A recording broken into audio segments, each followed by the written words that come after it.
Bom, hoje no programa Prevenir nós convidamos o Dr. Evandro Portes, que é endocrinologista, diretor da Endócrino também, e falar um pouquinho sobre diabetes, né? Porque parece que é uma praga, né, doutor? Obrigado pela sua participação. E Obrigado é pelo possível não convite. ter diabetes hoje em dia? Porque parece que a gente está afadado a ter diabetes. Como é que você vê isso? Então, se a gente for pegar na população brasileira, em torno de 8% da população brasileira como um todo é portadora de hiperglicemia, ou seja, de diabetes mellitus. E esse percentual ele vai aumentando a ponto de chegar em uma população com mais de 65 anos a um percentual de quase 30%, 27,8%. Ou seja, uma a cada três pessoas acima de 65 anos é portadora de diabetes mellitus. Então, o diabetes, a gente pode colocar que é uma doença também do envelhecimento, né? Quanto mais idosa uma população vai ficando, maior o percentual de diabetes nessa população. Aqui na nossa instituição, como nós temos uma população mais idosa, nós temos um percentual de diabetes muito maior do que na população em geral, né? Então, esse é o motivo de cada vez, principalmente dentro da nossa instituição e na população como um todo. A população brasileira também, ela vem envelhecendo, né? A expectativa de vida aumenta e essas doenças que são mais prevalentes quando a gente envelhece, elas vão ficando mais prevalentes de uma forma geral. Porque tem a ver com o envelhecimento, mas também o estilo de vida influencia, porque tem idosos que também não têm diabetes, né? Ou isso é raro? Sim, não, nós temos um componente, né, o desenvolvimento de diabetes, ele é multifatorial, né? Nós temos questões genéticas que predispõem, então, nitidamente, uma família com vários casos de diabetes, aquela pessoa, né, o familiar, tem uma chance maior de desenvolver diabetes, de desenvolver a hiperglicemia. Fora isso, nós temos também os hábitos de vida, como você disse. Então, se uma família tem expectativa, uma genética de desenvolver diabetes, a gente pode postergar esse diabetes dessa pessoa por muitos e muitos anos. De que forma? Evitando o sedentarismo, né? A inatividade física é um fator que reduz, vamos dizer, a idade do aparecimento do diabetes naquelas pessoas que têm uma genética de propensão ao diabetes. A obesidade é um outro fator que também predispõe ao diabetes. Então, numa população que tem uma genética para desenvolver diabetes, se essa população for obesa, ela vai ficar diabética mais cedo na vida. Fora isso, nós temos medicamentos, existem várias medicações que tratam determinadas coisas, mas que são fatores que predispõem ao aparecimento do diabetes naquelas pessoas suscetíveis mais cedo na vida. Então, como medicamentos que a gente vê muito utilizados, os corticoides, diuréticos e os antipsicóticos, que cada vez uma parte maior da população faz uso. Então, nós temos aí, desde o estilo de vida, um estilo de alimentação, a inatividade física, medicamentos, uma carga genética, ambientes muito estressantes, né? Ô Então, Evandro, as estatinas elas também provocam diabetes a longo prazo? então, normalmente isso é colocado em alguns estudos, tá? Que poderia a estatina predispor o uso de estatina ao uso do diabetes. Mas isso é um dado que a gente tem que pensar nos benefícios da estatina. Os benefícios da estatina superam e muito os seus possíveis efeitos colaterais. A estatina, eu sempre falo isso para os pacientes, é um medicamento que, se a gente for elencar, é um dos principais medicamentos desenvolvidos aí pela ciência e que mudaram o rumo. E por conta de estatina, muitas pessoas vivem a mais do que a sua previsão original, porque efetivamente controla os níveis de colesterol. E o desenvolvimento do diabetes pelo uso da estatina é algo que tem uma significância estatística, mas que não é algo tão relevante assim. Então, eu tenho muito cuidado ao falar sobre isso para que as pessoas não divulguem de uma maneira que não se deve tomar estatina. Ficar com Não, medo, né, de tomar estatina por o causa medo disso, de né? usar estatina.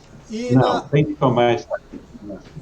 ô, Evandro, Tem no diabetes, o açúcar é o principal vilão, porque você falou também que a obesidade pode provocar diabetes. Então, se eu não comer nunca açúcar, mas comer torresmo e ficar obeso por causa disso, eu vou ter diabetes também.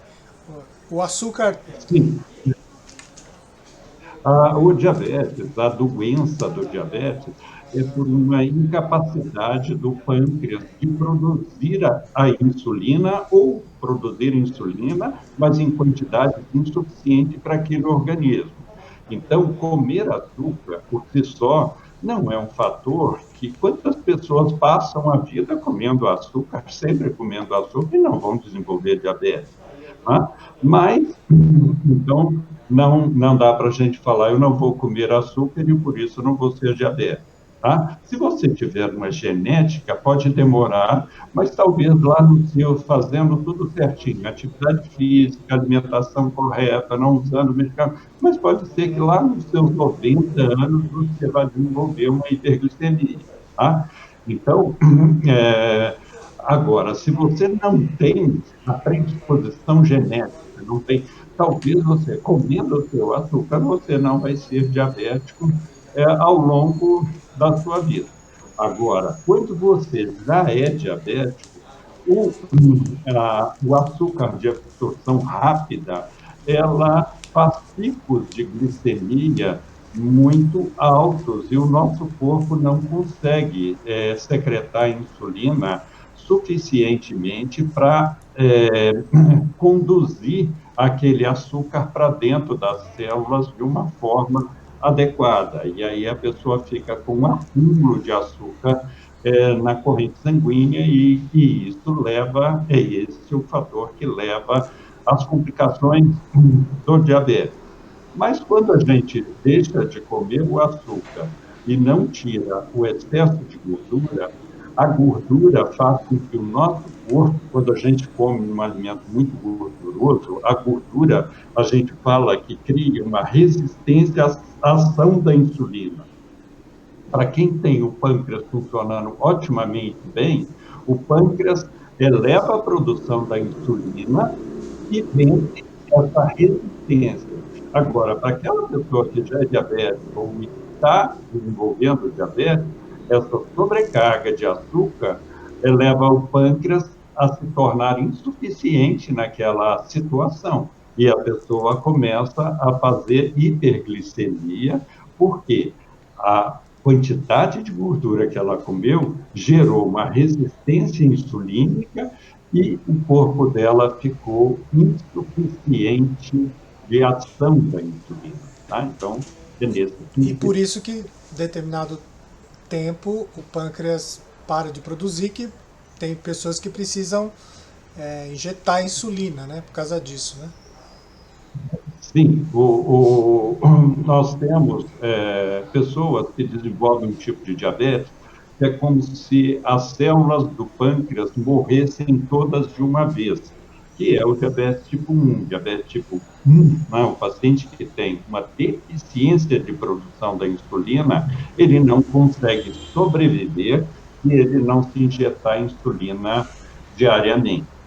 Já o paciente que tem um diabetes, que a gente chama de diabetes tipo 2, essa pessoa, o corpo dela produz insulina. E uma coisa interessante, que muitos produzem até mais insulina do que uma pessoa não diabética. O problema dessa pessoa é que ela tem uma resistência à ação da insulina, uma resistência periférica à ação da insulina.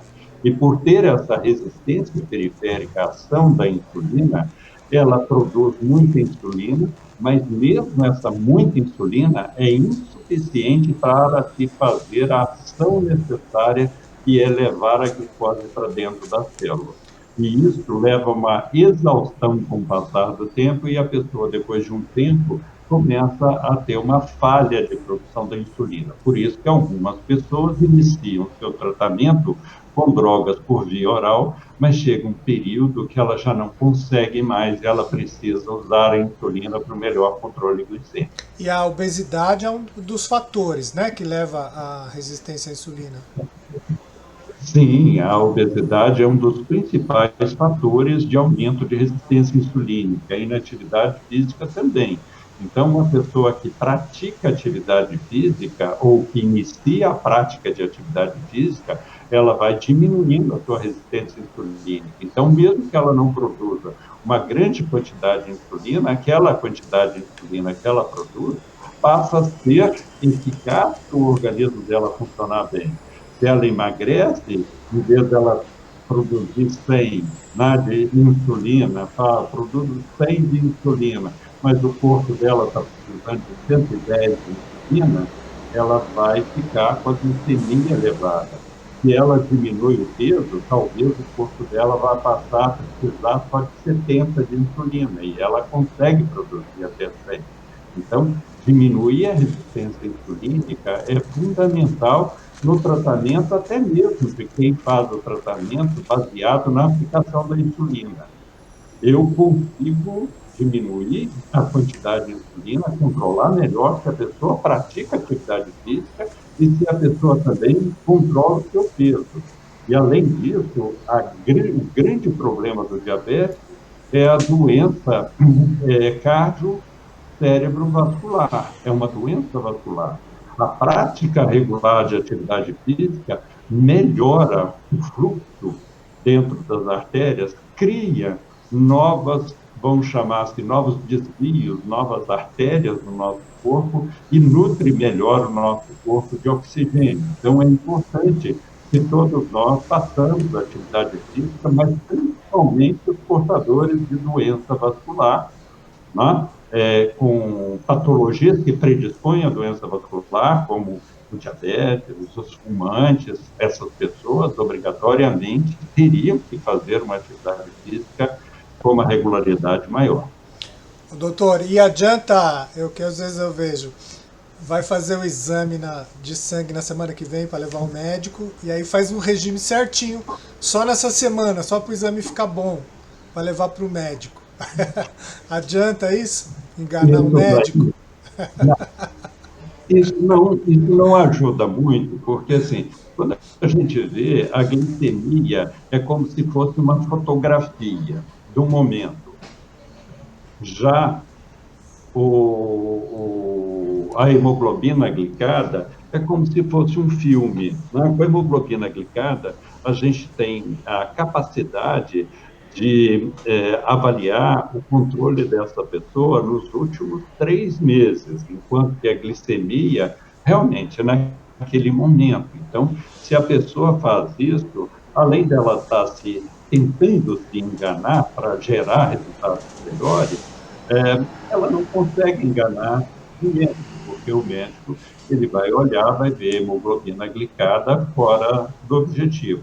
Quando a pessoa faz isso, eu sempre busco tirar daí um ensinamento para ele. Olha, você fez tudo certinho na última semana, seu exame está bem melhor agora.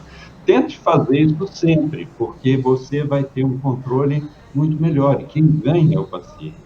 Eu considero, quando um paciente meu faz as coisas bem feitas, eu também ganho, tá? Porque é uma satisfação muito grande para todos nós médicos, tá? Termos um paciente que a gente efetivamente está conseguindo mudar a trajetória de vida dele, né? De ter uma qualidade de vida melhor, né? Ter uma expectativa de vida maior com qualidade de vida. Eu acho que a gente sempre tem que pensar isso, a gente tem que tratar as pessoas para elas viverem melhor, não para elas simplesmente sobreviverem, tá? Então, um diabético que se cuida bem, ele vai ter qualidade de vida, ele vai aumentar a expectativa de vida dele, tá? Ou ele não vai perder expectativa de vida, e vai ter uma vida com muito mais qualidade do que aquele que não se trata. Tá? Então, quando a pessoa me diz, eu não vou me tratar porque eu não tenho tempo, eu não posso perder tempo. Não se tratando, você perde tempo, não em horas, mas você perde tempo em anos. Né? Você vai viver menos e vai perder aí muito tempo em tratamento depois, lá no final da sua vida. Né? Evandro, então o papo é curto aqui, mas muito obrigado pela sua participação. Eu acho que a gente elencou coisas importantes de prevenção, né, de tratamento e de o que é um pouco de diabetes. Então, muito obrigado pela sua participação. Obrigado a você aí, eu estou sempre à disposição aí.